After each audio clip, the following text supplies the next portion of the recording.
አላህ ወገብ አለው አለ። አላህ ይሮጣል ብሏል። ወንድሜ አላህ ይሮጣል ብሏል። አላህ ይላል፣ እኛም አላህ ነው የምንለው። ስለዚህ ኢንተርናሽናል ነው የኛ አላህ የሚል ኢላህ ኢላላህ እሺ የምለውን ቃል አብረሽ እየተከተልሽ በይ።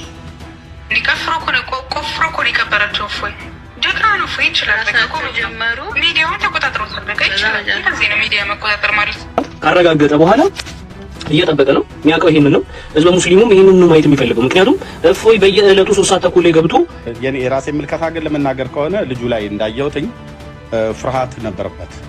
ለዚህም ነው 1 ሰዓት ተኩል ያህል አታስገባ ሰው አትውጪ ወይ አታስገባ። ይሄ ነገር አትቆጠቀ ያረጋጋችሁ ምን አሰራው? ሰላም ጤና ይስጥልኝ። እንዴት አደራችሁ? እንዴት ዋላችሁ? እንዴት አመሻችሁ? ክርስቶስ ተነስቷል፣ በእውነትም ተነስቷል። አሁንም ከእፎይ ጋር ያለ ነው። ይህን ቪዲዮ ለብዙዎች እንዲደርስ ሼር ማድረጋችሁ አትርሱ። የሰለሙ ቢያንስ 3-4ቱን አሁን እንመለከተዋለን። ግን እውነት ሰልመዋል ወይስ አስቀድመው ሙስሊም ነበሩ የሚለውን ውርደት እናከናንባቸዋለን።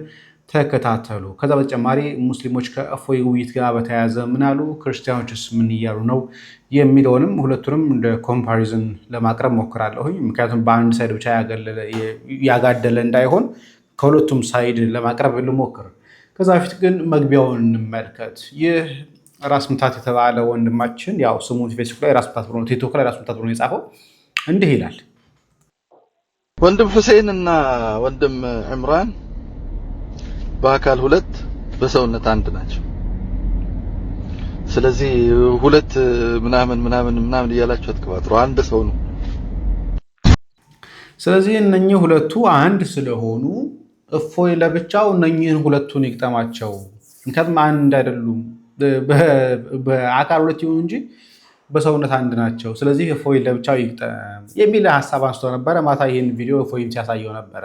ሌላ ጉዳይ ለማላገጥ ፈልገው ነው ውሸት ነው ወይስ እውነት የሚለውን ነገር ውይይቱ ላይ እንደተፈጠረ ላሳያችሁ። አታስገባ ሰው አትውጪ ወይ አታስገባ። ይሄ ነገር አትቆጠቀ ያረጋጋችሁ ምን አሰራው? ተረጋጉ። አጭሁ መጮህ መፍትሄ አይደለም። ረጋ ብለን ነው የምትልክ ሰው ተረጋጋው። መጮህ እና መጮህ አይደለም። እሱ ተናገር። አወራለህ እንዴ? ሰላም ኢምራን አንተ አታውራ። ለምን ይሄ እኔና አንተ አናወራ? አድቫንቴጅ አለው። ሰዓት አስገባ። ምንድን ነው ችግር? ለሰው ታስገባው ራስን ስላቆመም ኡስታዛችሁ ብቻውን መቆም አይችልም። ብቻውን መቆም አይችልም። እንወያያለን። ብቻውን መቆም አይችልም ወይ? የትም አትሄድም። ዛሬ እጄ ገና ነው። አንድ ያዳም ተረጋጋ። እንዲያደገ ነው እንዲያድን ነው አይደለም። ብቻውን ኡስታዝ ለምን ትፈራለህ? ለምን ትፈራለህ? አንተ ይፈራል። ብቻውን መቆም አይችልም። ምን አሰራ? ወዴት ማከር ማለት ለምን ፈራህ? ለምን ፈራህ? አገባለ እኮ ግባ። በቃ ብቻህን ግባ። ብቻህን ተረጋጋሽ። ብቻህን ግባ።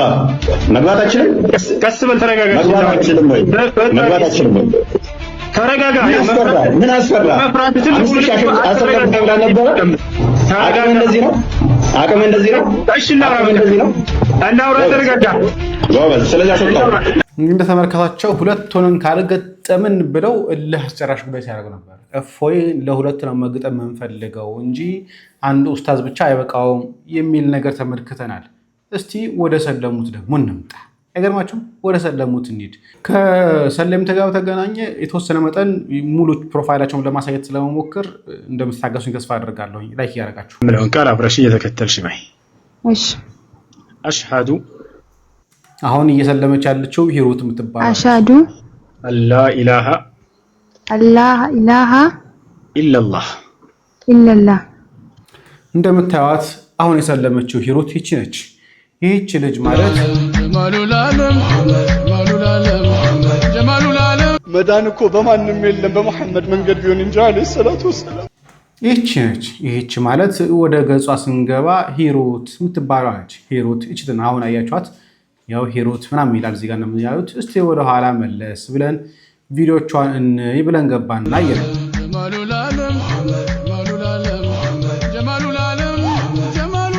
አሁን ይቺ ነች እንግዲህ ማታ ሰለመች እየተባለች ያለችው ሂሩት ተብላ ያለችዋ ግን የመሐመድ አድናቂ ወዳጅ መዳን እኮ በማንም የለም በመሐመድ መንገድ ቢሆን እንጂ አለይሂ ሰላቱ ወሰላም ሰለላሁ ዐለይሂ ወሰለም።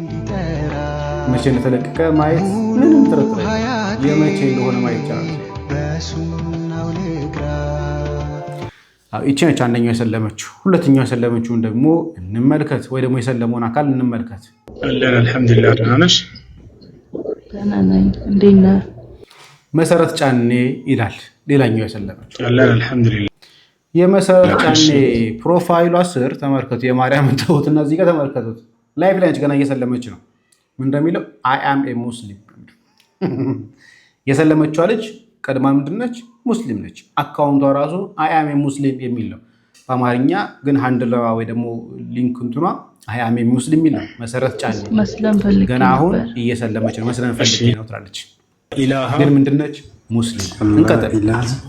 ኢላላህ ማሂር ይባላል። ይሄ ወአሽሀዱ ላሳያችሁ። ይሄ ማሂር ሰለመ የተባለው ነው። ረሱሉላህ ማሻአላህ። ከዚህ በኋላ ወደ እስልምና ያለው ቃል የሸሃዳ ቃል ወይንም የምስክር ቃል ይባላል። ትርጉሙ ከአላህ ሌላ አምላክ የለም ብዬ አመሰክራለሁ። እንግዲህ እኛና ነብይ ናቸው ማለት ነው። ማሂር ነው እየሰለመ ያለው። ማሂር ማን ነው የሚለውን ደግሞ እስቲ ገባ ብለን እንየው። ይህ ልጅ ነው እየሰለመ የነበረው ማታ። ይህ ልጅ ከ46 ሺህ ምናምን በላይ ተከታይ ያለው። ኦኬ እስቲ ወደዚህ ሆነ እንመለስ። የመጨረሻው 10 ላይ በጎዶሎ ቀናቶች የምትጠበቅ አንድ ሌሊት አለች። ወይም ደግሞ ኢየሱስ አምላክ ነው ብለን መስበካቸው መልኩ ክርስቲያኖች በሚላሹ ዘላለማዊ አናዘሩ አለም ተራ ኢለ الملأ من بين ኤሊያም ጥያቄ የሙዚቃ አምሩበታላችሁ ባይ መሐመድም ሰላም አለይኩም ብሎ የሚጀምር ይሄ ሰው ነው። አሁን ሰለመ እየተባለ ያለው ሰው ይሄ ማሂር ምዕራፍ 3 ቁጥር 59 ላይ ሙስሊሞች ናቸው እየሰለሙ ያሉት። ኦኬ እንግዲህ እንደዚህ እየሰለመ ያለው ማን ነው? ማሂር ነው። ማሂር ምንድነው? አስቀድሞ ሙስሊም እንደውም ለክርስቲያኖች መልስ ሰጣለሁ እያለ የሚሞግት የሚመልስ የሚሰጥ ሰው ማን? ማሂር ሰለመ ማታ። ሌላኛው በእናንተ ኮሜንት ላይ መጀመሪያ በነበረው ቪዲዮ ላይ የአረብኛ ከአረብኛ ጋር በተገናኘ የአረብ ሙስሊሙ የአረብ ክርስቲያኖች አላህ ይላሉ የሚለውን ነገር ነው። እና አዲስ ኪዳን ለናሙናነት ያክል ሙሴና ኢየሱስ አምላካቸውን አላህ ብለው እንደሚጠሩ በአረብኛ መጽሐፍ ቅዱስ ላይ ላሳየህ ነው በማስረጃ። አላህን የምናውቀው እኛ ብቻ አይደለም። የራሱ የገዛ መጽሐፉን አያውቀውም ወይ? ላሳየሽ። ቀውል አልመሲህ ኢብኑላህ ክርስቲያኖች የአረብ ክርስቲያኖች ምን እንደሚሉ ተመልከቱ። ኢየሱስን አላህ እያሉ ነው የሚጠሩት። ራሱ المسيح هو الله، المسيح ثالث ثلاثة. هل النصارى يقولون بهذه الأقوال كلها المذكورة في القرآن؟ نعم نعم، النصارى بعضهم يقول المسيح هو الله، وبعضهم المسيح هو الله. المسيح هم يلوتال الله يلوتال ማንን? ኢየሱስን ምን ይሉታል አረቦች? አላህ ይሉታል። ስለዚህ ይሄ አላህ ሁለት ቀኝ እጅ ያለውን አላህ አይደለም። አላህ የተባለው ሶስት አካል ያለው ራሱ ኢየሱስን ጨምሮ አላህ ነው የሚሉት ሼኾቻችን። يقولونه ثالث ثلاثة، يقصدون الله وعيسى وروح القدس. لا إله إلا الله يسوع المسيح هو الله. المسيح هو الله. ግልጽ ነው። ቢያንስ ትንሽ ቀለል እያደረኩት ልሄድላችሁ ብዬ ነው፣ ሰፋ ያለ ጊዜ እንዳልወስድባቸው በነዚህ ነገር። ስለዚህ እየሰለሙ ያሉት ሰዎች አስቀድሞ ሙስሊም የነበሩ፣ ሁለተኞች ደግሞ ከአረብኛ ጋር ተገናኘ ነው። የአረብ ክርስቲያኖች ያ አላህ ይሉታል፣ ኢየሱስን አላህ ብሎ ይጠሩታል፣ አልመሲህ ይሉታል። ይህ ሁሉ የሚናገሩት ግን አላህ ሲባል የእስልምናው አንድ አካል የሆነውን ሳይሆን የክርስቲያኖች ሶስት አካል የሆነውን ነገር ነው። ለምሳሌ አሁን እኛ እግዚአብሔር ስንል ሶስት አካል ያለውን እናገራለን። ወደ የህዋ ምስክሮች ወይ ደግሞ ኦል ጂሰሶች ጋር ደግሞ እግዚአብሔር ብሎ የሚጠሩት ደግሞ የአንዱን አካል ነው የሚጠሩት። ስለዚህ እንደዛ ነው። በአረብኛ አላህ ቢባልም የሙስሊሞች ከሆነ አንድ አካል ነው፣ አረብ ክርስቲያኖች ከሆኑ ደግሞ ለሶስት አካል እየተናገሩ ያሉት የሚለውን ነገር ያዙልኝ። ቋንቋ ጉዳይ ስለሆነ ማለት ነው፣ የቋንቋ ጉዳይ ነው እንጂ እኛ ጉዳያችን ዴፊኒሽኑ ላይ ዲቴል የሆነው ላይ ገብተን ስንወያይ ነው ጉዳዩ እንጂ የቃላት ጉዳይ ላይ ብቻ አይደለም ጨዋታው። ወደ ምስክሮች እንምጣ። ከአቤላ ቡና እነሳና ወደ ሙስሊሞች ደግሞ ይላል። እኛም አላህ ነው የምንለው። ስለዚህ ኢንተርናሽናል ነው የኛ አላህ የሚል በጣም የሚያስቅ አይነት አይዲያ ተነስቷል እና መስቃው ነገሮቹ ስላልተረዳችሁ ነው። እኛ የክርስትና መጽሐፍ ላይ ትርጉም ሲተረጎም መሰረታዊ የሆነ የስሙን አቻ ቃል ነው ሰው የሚጠቀመው። ለምሳሌ ኦሮምኛ መጽሐፍ ቅዱስ ስትሄዱ ዋቀዮ ነው የሚባለው፣ ዋቃ ነው የሚባለው። ዋቀዮ ስላልክ እግዚአብሔር ስላልክ የተለያዩ አማልክት ናቸው ማለት ወይም የተለያዩ አምላኮች ናቸው ማለት አይደለም። አየህ በእንግሊዘኛ ጋድ ትላል ጋድ አልክ እግዚአብሔር አልክ የተለያዩ ናቸው ማለት አይደለም። በዕብራይስጥ ያህዌ ትላል ያህዌ አልክ እግዚአብሔር አልክ የተለያየ ትርጉም አለው ማለት አይደለም። የአምላክ ስም ነው የአንዱ አምላክ ስም ነው። ግን ለኛ በሚቻልበት ለኛ በሚገባን ቋንቋ የተጠራ የአምላክ ስም ነው። እስልምና እንደምናውቀው ከአረብኛ ውጪ አረብኛን እንደ ቅዱስ እንደ ልዩ እንደ የተለየ ቋንቋ አድርጎም የሚቀበል ነው። ያው ባህልንም ጭምር ወደ ሌላው አካባቢ ለማዛመት የተጠቀመ ሲስተም እንደሆነ ይታሰባል። ስለዚህ አላህ በአረብኛ ኢትዮጵያ ውስጥም ኬንያ ውስጥም አረብ ሀገር ውስጥም አላህ ብለን የጠራ ነው የሚለው ቃል መጽሐፍ ቅዱሳዊ በተለይ ደግሞ የአረቦችን መጽሐፍ ቅዱስ ጠቅሰ አላህ በመጀመሪያ ሰማይና ምድር ፈጠረ ብለ በቃ የኛ አላህ ትክክለኛው ስም ነው የሚል ማስረጃ ለመስጠት የሞከረበት ሙከራ ሁሉ በጣም አስቂኝና አዝናኝ ነበር። ሌላው አልተገለጠም የሚል ቃላት ይበዛ ነበር። አላህ አባት አለው አልተገለጠም፣ አይን አለው አልተገለጠም፣ እንትን አለው አልተገለጠም። ስለዚህ እፎይ ሊያሳያቸው የሞከረው ያልተገለጠላችሁን አምላክ ነው የምታመልኩት የሚል እጅግ መሰረታዊ የሆነ የኛ እግዚአብሔር መንፈስ ነው አለ። እፎይ እኮ አጠቃላይ ነገራችሁን ገልጦታል እኮ። ምንድነው እግዚአብሔር መንፈስ ነው። በተለይ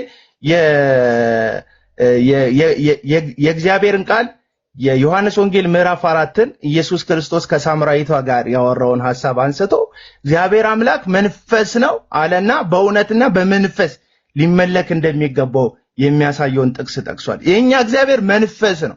ከዛስ በሁሉ ቦታ የሚገኝ ነው። አንድ በጣም ያሳቀኝ ደግሞ በሲኦል ውስጥም ይገኛል ብለው ሁሱ እግዚአብሔር በሲኦል ውስጥ መገኘቱ ለሌላ ዓላማ እንደሆነ ሊያሳይ ሞክሯል። እግዚአብሔር በሁሉ ቦታ ይገኛል ነው የጠቀስከው ጥቅስ ራሱ በሰርች ስለመጣ ነው እንጂ ምንድነው የሚለው? ካንተ ወዴት ሄዳለው ነው የሚለው። ዳዊት ነው ንጉስ ዳዊት የሚናገረው ነው። ወደ ሰማይ በወጣ አንተ በዛለ፣ ወደ ምድር ዳርቻ ብሄድ አንተ በዛለ፣ ወደ ሲኦል እንኳን በወርድ አንተ በዛለ። ካንተ ላመልጥ የምችልበት የለም። አንተ በሁሉ የሞላህ ነህ፣ ሁሉ ቦታ ያለህ ነህ። ለምን? እግዚአብሔር መንፈስ ነው። እግዚአብሔር መንፈስ ነው። ለዚህ ነው መጽሐፍ ቅዱስ በጣም ጥልቅ መጽሐፍ ነው የምንለው። እግዚአብሔር ሰማይ ዙፋኔ ነው አለ፣ ምድር የእግሩ መረገጫ ነው አለ። ለኔ የምትሰሩልኝ ቤት ይሄ ሁሉ እጄን ሰርተዋለች አለ። እግዚአብሔር ሰማይ ዙፋኔ ነው ሲል ሰማይ ላይ ተቀምጫለሁ እያለ ነው አይደለም። እንደሱ አይደለም ሐሳቡ። እግዚአብሔር ከፍ ያለውም የኔ ነው፣ ዝቅ ያለውም የኔ ነው እያለ ነው። እግዚአብሔር በሁሉ ቦታ የሚገኝ አምላክ ስለሆነ ይሄ ደግሞ መንፈስ ስለሆነ ነው። ስለዚህ እግዚአብሔርና አላህን በንጽጽር ደረጃ ባየ ነው፣ በውይይት ደረጃ በዝግጅትም ብትሉ በማስረዳትም ብትሉ እፎይ ጥልቅ በሆነ መንገድ አብራርቶታል። እግዚአብሔር ይስጣችሁ። ይሄ የወንድማችን አቡና ምስክር ነው። እንቀጥል። ባለው አለ አላህ ይሮጣል ብሏል። ወንድሜ አላህ ይሮጣል ብሏል። ለዋሸኸው አንድ ጊዜ ማስረጃ አላህ ይሮጣል አለ። አላህ ይሮጣል አለ። ሁሱ እየዋሸ ነበር። ማስረጃ መሐመድ አብዱልዋሃብ ሼህ የለውም ማስረጃ አላህ ይስቃል፣ አላህ ባት አለው ሲል ነበር። ወሱ እየዋሸ ነበር።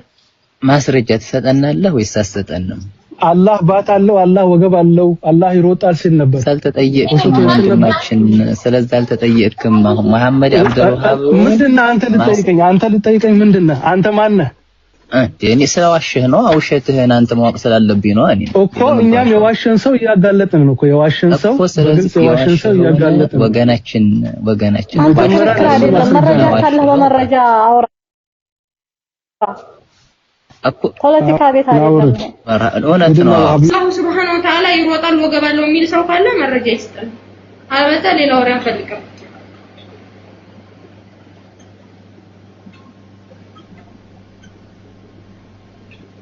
ብሏል። ድብና አርጎ አላህ ይቀመጣል ብሏል ራሱ። እኔ አላህ ይቀመጣል ለማለት እኮ ያመጣው መረጃ ምንድነው?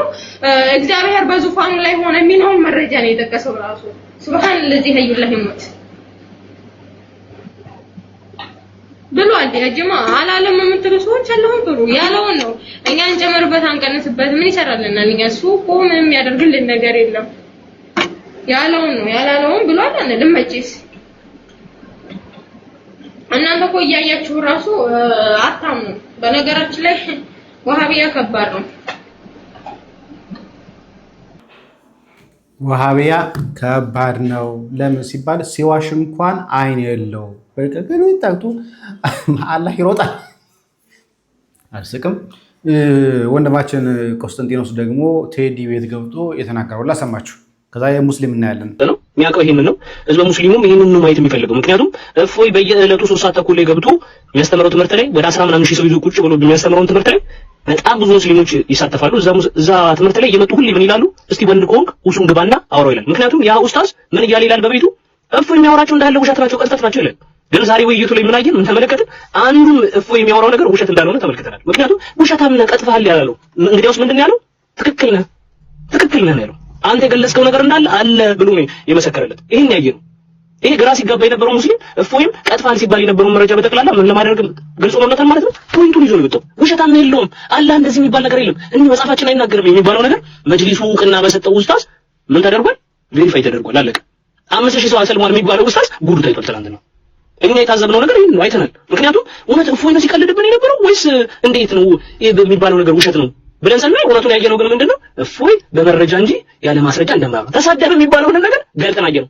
ግን በሙስሊሞች ላይ ምን አይነት ነገር ነበር መሰለህ ሄዲ የነበረው? ስድድብ ያለው ውይይት እንዲደረግ ነበር የተፈለገው። ከዛስ እፎይ ተሳዳቢ ነው የምንላችሁ ለዚህ ነው።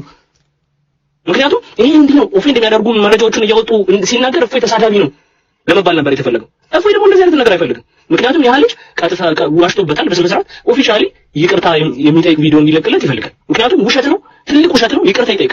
ከእፎይ በላይ የናቀው የራሱን ኦዲየንስ ነው። የሚገርመው ሙስሊሙ ማህበረሰብ እንዲናቀው እንዴት የሰው ልጅ እንዲህ አይነት ስራ ይሰራል ብዬ እስክታዘብ ድረስ ነው እንቁት። እኔ በጣም የታዘብኩት ይሄን ነገር። ከእምነት ውጭ የሚሆኑ ሰዎች ይሄን ነገር አይተው ታዝበው ይሄ ትክክል አይደለም፣ እምነት ውስጥ የሚሆኑ ሰዎች ይሄ ተቀልዶብናል ያሉት እውነቱን እውነት እንላለን፣ ይሄ ስህተት ነው ብለዋል። ኦኬ እሺ፣ ኤስኤምኤሱን በስነ ስርዓት ካየን በኋላ ምንድነው የሚያስፈልገን? ሰዓት ደርሷል። እሺ ትንሽ ደቂቃ ጨምርልኝ ቴዲ፣ ይቅርታ ማለት ስለተቋረጠ። እሺ ውይይቱ ከደረሰ በኋላ ምን አይነት ፍራቻዎችን ተመልክተናል ስንል አንዴ ኮመንት እየዘጋ ሲጠፋ እኔ በስነ ስርዓት ቪዲዮዎች አሉኝ። እያንዳንዱ መረጃዎች በፖስት ላይ ማጋራ ይሆናል። ና ግባ ኮመንት ይዘጋል። መጥቷል ሲባል ኮመንት ይዘጋል። ተደጋግሞ ኮመንት የተጻፈውን ሲዘጋ ሲያጠፋ እንደነበረ እሱም ቻሌንጁን የማይቀበል የነበረ እፎይ ብቻውን ቢል ኖሮ ይሄን ነገር ስህተት ነበር እንል ነበረ። እኛ ግን ላይቭ ላይ 3 ሰዎች ተቀምጠው ምን አድርገዋል? ራሳቸው ልከውለታል። ይሄንን እኔ ብቻዬን አልመጣም። ኡስታዙ እንደፈራ በግልጽ አይተናል፣ ተመልክተናል። ራሴን ችዬ መቅረብ አልችልም እዚህ ውይይት ላይ ራሴን ችዬ መቅረብ አልችልም፣ ሌላ ረዳት ያስፈልገኛል እያለ ነበር። እንግዲህ አስበው፣ ህዝቡን መናቅ ነው። እፎይ ለማድከም ነበር የተፈለገው ያ ሁሉ ሰዓት ማለት ነው። 2 ሰዓት ከምናምን ቁጭ ብሎ እንዲህ ነው ሲል እፎይን አድክሞ ለመግባት ነበር የተፈለገው። ከዛስ አንዴ እንደዚህ ኢምራን የሚባለውን እንትን ሲል፣ ከዛ ደግሞ አብዱልከሪም የሚባለውን ይዞ ሲል እንትን ሲል፣ ይሄ ፍራቻ እንደሆነ ግልጽ እንደነበረ አይተናል። ምን እንደተፈራ በግልጽ ነው ያየነው። በግልጽ አይተናል። ይሄንን እስከ መጨረሻው ሰዓት ድረስ ይሄንን እፎይ እውነቱ እንዲወጣ ግልጽ እንዲሆን ህዝበ ሙስሊሙ ያለውን ጥያቄ እንዲገለጽለት ሲል ይሄንን ሁሉ ቻሌንጅ አልፎ ውይይቱን አድርጎልናል። ውይይቱን ሲያደርግ ደግሞ እውነት እሱ ጋር እንዳለ አሳይቷል። እጥጥ አድርጎ ማለት ነው። ሰለሙ የተባሉት ሰዎች ከዛ በኋላ የሚገርም እንዳለ ተረት። እንዴት የሰው ልጅ እንደዚህ አይነት ተረት ይሰራል? እሺ በፌክ አካውንት ሰውን እያደረጉ ግቡ እንዳለ ተመልከቷቸው እንዳለ ማለት ነው። የራሳቸው የሙስሊሞችን ፖስት እንዳለ ፖስት ያደረጉ ሙስሊሞች በፌክ አካውንት ስማቸውን እየቀየሩ የቅዱሳን ምስላትን ፕሮፋይላቸው እያደረጉ ምን ይላሉ? ሰለምን። ይሄ እንደዚህ አይነት ውሸት ድራማ እኮ አያስፈልግም። ይሄ በእውነት መንገድን እንምራ እንጂ ጌታችን መድኃኒታችን ኢየሱስ ክርስቶስ በዮሐንስ ወንጌል ምዕራፍ 14 ቁጥር 6 ላይ እውነትም ህይወትም መንገድም እኔ ነኝ ይላል። መንገድ የሆነውን ክርስቶስን እስካልተከተለን ድረስ ህይወትን አናገኝም። ህይወት ክርስቶስ ነው። እኛ ህይወትን ነው ልንሰጣችሁ የምንፈልገው። እፎይም ይህን ቻሌንጅ ተቀብሉ፣ እውነትን ሊመራችሁ ህይወት የሆነውን ክርስቶስን ተቀበሉ፣ አትቀልዱ በህይወታችሁ እየተባለ አትቀልዱ። በነገራችን ላይ መሻ ላይ እናያለን እሱ ምን እያለ እንደዘጋ እንመለከተዋለን። ከዛ በተጨማሪ የሁለቱ ሙስሊሞች ደግሞ ላሳያችሁ።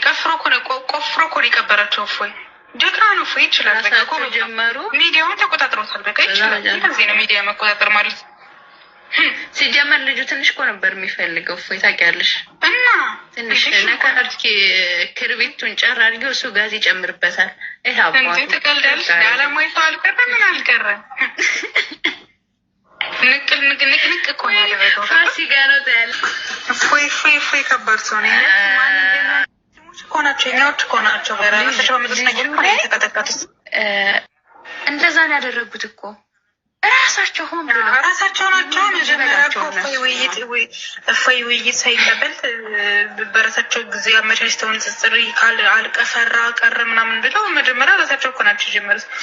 ልክ እነዚህኞቹ በጀመሩበት ሰዓት ደግሞ ልክ እፎይም ደግሞ እንደዚህ ሰዓት አመቻችቶ ምናምን አድርጎ መጣ ማለት ነው። ስለዚህ ተቃወጠ ቲክቶክ ተባለ። ፖለቲካ ነው ሁሉም ነገር።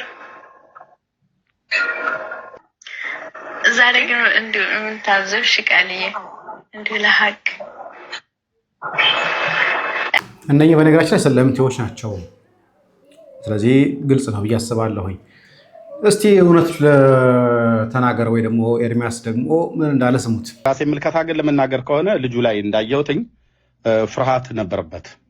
ለዚህም ነው አንድ ሰዓት ተኩል ያህል ወደ ኦልሞስት አደ ነው በዚህኛው በኩልና በፎይና በዛኛው በኩል ኦልሞስት ከ150 ሺህ በላይ ሰው ነበር። ሁለቱንም ቤት እየተከታተልኩ ስለነበር ማለት ነው። እና የጆጋ ያለው ሳይቆጠር ማለት ነው ጆን የተባለችው ዋጋ እና ግን እኔ ከኡስታዙ ላይ ያየሁትኝ ፍርሃት ነው ብያልኩት። አንደኛ እንዴት ገስት ላይ ሰው አስቀምጠህ ኮሆስት ላክ እንዴት ይባላል? ደግሞ ገስት ላይ ሰው የለም ይላል። ገስት ላይ ግን ሰው አለ። እኔ ያየው ነበር፣ ሪካርድ አለኝ፣ ቪዲዮ ሁሉ አለ። እና ገስት ላይ ሰው አስቀምጦ እፎይ ላክ ይለዋል። እፎይ ደግሞ መላክ አልቻለም። የላከበት ጊዜ ልኳል፣ አልተቀበለውም። ዲክላይን ያደረግበት ነበር። ሁለተኛ እኔ ቢቸግረኝ መጨረሻ ላይ እኔ ራሴ ከፍቼ ልልክ ስል ኮስቱን ዘርቶታል ማለት ነውና ፍርሃት መሆኑን የሚያሳየው እነዚህ ነገሮች አድርጓል።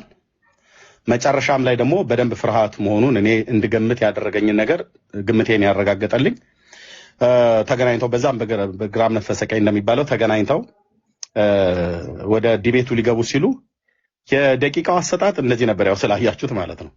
የደቂቃውን አሰጣጥ የመጀመሪያውን 5 ደቂቃ ብሎ አለ። እፎይ 15 ደቂቃ ብሎ ሲል 5 ደቂቃ መሆን አለበት ብሎ አለ ኡስታዙ ማለት ነው። ይሄ መቼም ቤትም የዲቤት ህግ እንደዚህ አይነት ነገር ነው አይቻላቅ ሰምቼም አላቅ። የመጀመሪያ 5 ደቂቃ ምን ሊናገርበት ነው? አንደኛ ሁለቱም አምላካቸውን ሊናገሩ ነው የመጡት።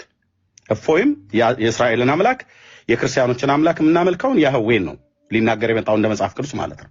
የብሉይ ኪዳን ነቢያት ቀደምት ነቢያት ተብሎ ሲባል እንግዲህ ከነብዩ መሐመድ በፊት የነበሩ ነቢያት አምልከውታል ወይ አስተምረውታል ብሎ የሚለውን ለመናገር ነው። እፎይ እስራኤላውያኑ የሚያመልኩትና ክርስቲያኖች የምናመልከውን አምላክ በመጽሐፍ ቅዱስ ላይ ሊናገር የታላቁን አምላክ የአምላካችን የእግዚአብሔርን ታላቅነትና አዳኝነት የጌታችን ኢየሱስ ክርስቶስን ፈጣሪነት ሊናገር ነው የመጣው። 5 ደቂቃ እንዴት ይገደባል?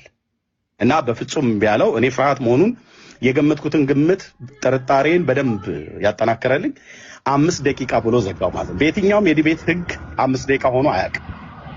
ስለዚህ 5 ደቂቃ ብሎ በሚል ቆለፈው ማለት ነው እፎይን ማለት ነው። እና 5 ደቂቃ ብሎ አለው። ሁለተኛው ላይ 20 ደቂቃ ብሎ አለ። ሶስተኛው ላይ ጥያቄ 10 ደቂቃ ተባለ። ማጠቃለያ እሱ ደቂቃ ለሚያዝ በነገራችን ላይ የደቂቃው ጉዳይ በጣም ብዙ አጨቃጭቋል፣ ብዙ አከራክሯል። አንድ ደስ ያለ ነገር አለ። ከርዕሰ ጉዳዩ ወጥተዋል ኮምፕሊትሊ። ዋናው ርዕሰ ጉዳይ የነበረው አላህና እግዚአብሔር ነቢያት አስተምሯቸው ሳላስተማሩም ስለነሱ የሚል ነበር የነበረው። ግን ርዕሱ ወጥቶ ሌላ ሄዷል። የሆነ ሆኖ ግን የሰዓቱ ጉዳይ ብዙዎች ናቸው። እሱ ደቂቃ ለመያዝ ለምን ከበደው? ሁሱ ደቂቃ መያዝ የከበደው በዋነኛነት ምክንያት በደቂቃ ጉዳይ መጨቃጨቅ ስለፈለገ ነው። አለቀ። ከዛም ባለፈ ደግሞ እንደዚህ አይነት ተመሳሳይ ውይይት ከሌላ ሰው ጋር አድርጎ ስለማያውቅ አየህ፣ ቤትህን ከፍተህ ሰዎችን እያስገባክ ስትፈልግ ዲስኮኔክት እያደረክ ስትፈልግ አጃቢዎች ሰብስበህ ዝም በሉ ጸጥ በሉ ምናምን እያልክ ራስ አለቃ ራስ ቦስ ሆነህ መጽሐፍ ቅዱስን በፈለከው መንገድና ቅርጽ ለደጋፊዎችህ ስተረጉምና ለመጽሐፉ ባለቤቶች መጽሐፉን ስታነብላቸው የተለያየ ስሜት ነው ያለው። አየህ፣ ብቻ ገብተህ ሙስሊሞችን ሰብስበህ ቤት ከፍተህ ኑ ክርስቲያኖች ግቡ እያልክ እንደፈለክ የእግዚአብሔርን ቃል ላይ ስተረጉምና የፈለከውን ሐሳብ ስትሰጥና መጽሐፍ ቅዱስን በትክክል የተረዱ አማኞችን አስገብተህ ያንን መጽሐፍ ቅዱስ ስታወራ አንድ አይነት እንዳልሆነ የምታውቅበት ትምህርት ያገኘክ ይመስለኛል በኔ በኩል እና ሰዓቱ ሲናደድ ትመለከቱታላችሁ። በነገራችን ላይ ሃይማኖት ውይይት ላይ ብዙ ጊዜ አሸናፊ እንደማይኖረው አውቃለሁ። ለምሳሌ ሙስሊሞች እሱ እንዳሸነፈ ነው የምታወሩት። በተቃራኒ የሚናገርን ሰው ትሳደባላችሁ። በየኮመንቱ እያየው ነው። ሁላችሁም ሙስሊሞች አላልኩም፣ አንዳንድ ሙስሊሞች እየተመለከቱ ትሳደባላችሁ። ለምን? የሃይማኖት ውይይቶች ብዙ ጊዜ አሸናፊ የላቸውም። ይሄ የእስልምናና የክርስትና ብቻ አይደለም። በፕሮቴስታንቱና በኦርቶዶክሱ መካከል ውይይት ሲደረግ እንደዚሁ አሸናፊ የለም። በሆነ እምነት ሲደረግም አሸናፊ የለም። ለምን ሁልጊዜ ሃይማኖታችን እንዳሸነፈ እንዲሰማን ፌር እንዳንሆን ጭንቅላታችን እንዲጠብ ተደርገን የተሰራ ነው። እውነቱን ግን ስናይ ደቂቃ መያዝ የሁለቱ ተወያዮች ግዴታ ነው። አሊያም ደቂቃ ሊዝም ያለ ሰው አወያይ አስገብቶ መወያየት ነበረበት። ያቺ ጆኒ ራጋ የተባለችዋ ሴት ምን ገብታ ደቂቃ ብትይዝ ምናቸውም አይጎልም። ውስጡም ማን ነው እፎይም እሷ መግባቷ ምንም እንደማይከፋውና ፈቃደኛ እንደሚሆን ተናግሯል። የእሷ መግባት ያላስደሰተው ማንን ነው? ኡስታዝ ሁሱን ብቻ ነው ያላስደሰተው። እሷን ካስወጣት በኋላ ደቂቃ እፎይ እንዲስ ካደረገ በኋላ ማስረጃ ሲያሳይ እፎይ ደቂቃውን ከለልከኝ የሚል ጭቅጭቅ በጣም ብዙ ደቂቃዎችን ይዞብን ነበር። ስለዚህ የበለጠ ውይይቱ ቆንጆ እንዲሆን የበለጠ ውይይቱ ጤናማና አስተማሪ ገንቢ እንዲሆን ከዚህ በኋላ ኡስታዝ ሁሱ ውይይት ስትጠራ ወይም ስትዘጋጅ አንደኛ 2 ሰዓት 3 ሰዓት ድራማ መስራት ብታቆም 2 ሰዓት 3 ሰዓት ሙሉ ድራማ መስራት አያስፈልግም። ፖለቲካ መስራት አያስፈልግም። አካውንት የተዘጋቢ ማለት አያስፈልግም። ማለቃቀስ አያስፈልግም። ክርስቲያኖች ሪፖርት አድርጉብኝ ማለት አያስፈልግም። እኛ ይሄንን ውይይት በጉጉት ስንጠብቅ ነበር። ሪፖርት አናደርግም፣ ሪፖስት ነበር ስናደርግልህ የነበረው። ምክንያቱም ውይይቱ የአምላካችን አምላክ እውነተኛ አምላክ እንደሆነ የአማልክቶች አምላክ እንደሆነ የእግዚአብሔር ልጅ ክርስቶስ ኢየሱስ የዘላለም ሕይወት የሚሰጥ ብቸኛ ተስፋ እንደሆነ የምናሳይበት እድል መቼ በመጣ የሚባል ነው በክርስቲያኑ ጎን እንጂ ምንሸማቀቅበት ምናፍርበት ትምህርትም አስተምሮትም አይደለም ያለን እንደ ክርስትና ማለት እንደ ክርስትና እና ቪዲዮ ሰራላችኋለሁ በማስረጃ እሺ ጊዜ ካገኘው ቪዲዮ ሰራላችኋለሁ። እናንተ ብቻ ሪፖስት በማድረግ ኮፒ ሊንክ በማድረግ ሼር በማድረግ ብቻ አግዙኝ። እያንዳንዱ ያወራሁትን ነገር በማስረጃ አሳያችኋለሁ። በነገራችን ላይ የውይይት ዋና ዓላማ መሆን ያለበት ሰውን ወደ እውነተኛው ሃይማኖት እንዲመጡ ማድረግ ማስቻል ነው። ትክክለኛ መንገዱን አሳይቶ ሰውን ወደ ክርስቶስ ነፍሳት መማረክ ነው እንጂ ከጭቅጭቅ ከእልህ እንትና አሸነፈ ከእንትና አሸነፈ ጋር ባይሆንና ሰውን ወደ ክርስቶስ የማምጣት ዓላማ ቢሆን ጥሩ ነው ብዬ አስባለሁኝ። እንዴት አያችሁት? ሀሳብ አስተያየታችሁን በኮሜንት ላይ አስቀምጡልኝ። ከወደዳችሁት ደግሞ ለብዙዎች እንዲደርስ ይህንን ቪዲዮ ሼር ማድረጋችሁን አትርሱ። ለለምነህ አጋንንት ምንድነው በክርስትናና ፍራይ ደግሞ እንደገና ዲቤ ከፈለክ እንደዚህ ጨምቄ እና ፈርማ ተከፈርካለ ከዚህ በኋላ መገስት ላይ የመጣህ የምትጠይቀው እንደ ህፃን ልጆች አሁን ስለ አጋንንት ልናወራ ነውና ድጋሚ ለመዋረድ አትቸኩል። አላህ ማን ነው የሚለው አሳይተናል። ፕሊዝ በቃ አላህ ማን ነው የሚለው ስላሳየን አጋንንት እናውራ። ወንድ ልጅ ነህ ወላሂ ላዚው እናውራ። አላህ አጋንንት መሆኑን ስላሳየን እናመሰግናለን። ከንክኖሃል አይደለ? ያጋጥማል። ስብራቱ ከባድ ነው። ስብራቱ በቴጆ ስለተሸነፍሽ ነው። አይ ላላ ወንድ ነኝ ወንድነቴንማ ድና ያታርገ ሲዋናያ ወንድ ነህ። ስለ አጋንንት እናውራ። ወንድ ልጅ ነህ አንተ። እናት ወልዳለች። እኔ ቤተሰቦች አይደሉም ኡስታዝ። አንተ አጋንንት ወንድሞች ናቸው፣ እኔ አይደሉም። እና እናውራ ስለ አጋንንት ወንድሞች ናቸው አይደል? አንተ እኔ አይደሉም። ስለዚህ ስለ አጋንንት መስጊድም ስላላቸው እናውራ፣ በእውቀት እናውራ። ስለ በቃ አሁን ኮንክሉዥን እንስራ። ለምን ረብሸው? ኦኬ 5 ደቂቃ ትይዛለህ። ያስ ስለ አጋንንት መጽሐፍ ላይ ወራ መጽሐፉን አየሽ አትጩ። በቃ አየሽ 5 ደቂቃ አለኝ። ታልካ እንዳገባ 5 ደቂቃ የለም። ቆይ አንተ ነህ ሁሌ ደቂቃ ትስሩ። ቆይ ሁለት ደቂቃ በቃ ሁለት ደቂቃ ጨርስ። ያዝ አንድ ደቂቃ ማሳየኝ ከፎይ ለቅደው እንዳታረግ። እሺ አይ ለማሳየት ይቸገራለሁ። ያለው ካሜራ ካዞርኩኝ እኔ አልታይም። በቃ እናምናለን። የግዴታ 2 ደቂቃ ነው ያዝ። በቃ እሺ 2 ደቂቃ ግን በጣም ያንሳል። ኦኬ እናመሰግናለን ወንድማችን ኡስታዝ ሁሱ ቴንኪው። በመጨረሻ እንደምንም ተገፍተህም ቢሆን መጥተህ አልተገለጠም ቢሆንም መልሱም ላለ እንትን እንደዚህ ተገፍቶ በፑሽ ብመጣ ጥሩ ነው። ይልመድብህ ወደፊቱ መረጃ መክፈት ልመድ። ክርስትና ላይ ምንም የምታውቀው ነገር የለም። ክርስቶስ ሎክ በስጋ የተገለጠ አምላክ ነው። እሱን ካላህ ጋር ያመሳሰል ነው የሞከረው። እንደገና ደግሞ የነቢያት አስተምሮትን ምንም ያውቀው ነገር የለም። ነቢያት እግዚአብሔር በሁሉ የሞላ በሁሉ ያለ መንፈስ እንደሆነ ነው የሚያምኑት። አላህ ግን ከአርሽ በላይ ያለ ከሌሊቱ 1/3 ላይ ሁሌም የሚወርድ ነው። ገሃነምን በእግሩ ሲጭንባት የምትሞላ እንደዛ ብለው አላስተማሩ። አንዱም ነቢይ እንደዛ ብለው ያስተማረ የለም። እግዚአብሔር መንፈስ ነው። እንደዚህ አካል ክፍሎችን ፓርቶችን በመስጠት ሆኑ በፓርቶች የተገነባ ነው ብለው የሚያምኑ አይደሉም።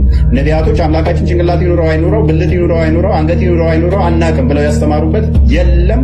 ወንድማችን አናቅም በሚል ነው። ስለዚህ የሚያውቀው ምንድነው? እግር ነው፣ እጅ ነው፣ ከዛ ባት ነው የሚያመልከው ወንድማችን። እግር፣ ባት፣ እጅ ነው። ይሄ የአምላክ ባህሪም አይደለም በመሰረቱ ማለት ነው። ስለዚህ ፈጣሪን የሚያካብበው የሚያዋስነው የሚያካልለው ምንም ነገር የለም። ግራ ቀኝ፣ ፊት ኋላ፣ እታች ላይ ተብሎ ለፈጣሪ አይነገርም። ከስፔስና ፕሌስም ውጪ ያለ ሁሉን የፈጠረ ሁሉን ያስገኘ ሁሉን የሰራ ነው። የዚህ አምላክ ግን ጭንቅላት ይኑረው አይኑረው እንኳን አያውቅም። ጭንቅላት የሌለውን አካል የምታመልክ ከሆነ አስቸጋሪ ነው። አላህ ይሮጣል ይላል፣ በምንድን ነው የሚሮጠው? አያውቅም። አላህ ይስቃል ይላል፣ በምንድን ነው የሚስቀው? አያውቅም። ሊትራሊ እንወስዳቸዋለን ብሎ ስለሚያምን ማለት ነው። እኛ ጋር የሚጠቀሱት ሜታፎር ናቸው። አካላት ከተጠቀሱም በግብር አካላት እጅ ቢባል እጅ እንኳን ክርስቶስ የአብ እጁ የአብ ክንዱ ተብሎ ይተረጎማል። የአብ እጁ ነው የአብ ክንዱ ነው ተብሎ ይተረጎማል ማለት ነው። በቃሉ ስለተፈጠረ በእጁ ሰራ ቢባል እንኳን ሁሉ የተፈጠረው በቃል ነውና ሎክ እግዚአብሔር በእጆቹ ሰራ ቢባል እንኳን ቅድም ስላመጣው ማለት ነው ያ ሁሉ የሆነው በቃል ነው። ዮሐንስ ወንጌል ምዕራፍ 1 ቁጥር 3 ላይ እንደሚናገር ሁሉ በቃል ሆኗል ስለሚል ማለት ነው። ታይሜን ጨረስኩ። እሺ ደቂቃ ያዝልኝ። አመሰግናለሁ። እሺ እንግዲህ እፎይ በሁለት ደቂቃ አለችኝ፣ ልቀጥል። ርዕስታችን ምን ነበር? የነቢያቶች የሰበኩት ስለ ጤና እየጠየቃችሁኝ ነው። አልተሻለኝም ገና ግን ግዴታ መስራት ስላለብኝ ነው እየሰራ ያለሁት። ከቀረስኩኝ በኋላ ትንሽ እንቅስቃሴ እያደረግኩኝ ነው። ምክንያቱም በወገባ የገጠመኝ እየተንቀሳቀስኩኝ እንዲህ እያልኩኝ ነው። ለማንኛውም ግን እግዚአብሔር ይመስገን ደህና ነኝ። በቅርቡ ሙሉ ለሙሉ ይሻለኛል ብዬ አስባለሁኝ። ሰፋ ያለ ቪዲዮ ለመስራትም ብዙ ቪዲዮ ለመስራትም እንደዛው ለመታገል ሞክራለሁኝ። ስለዚህ እዚህ ላይ ላብቃ።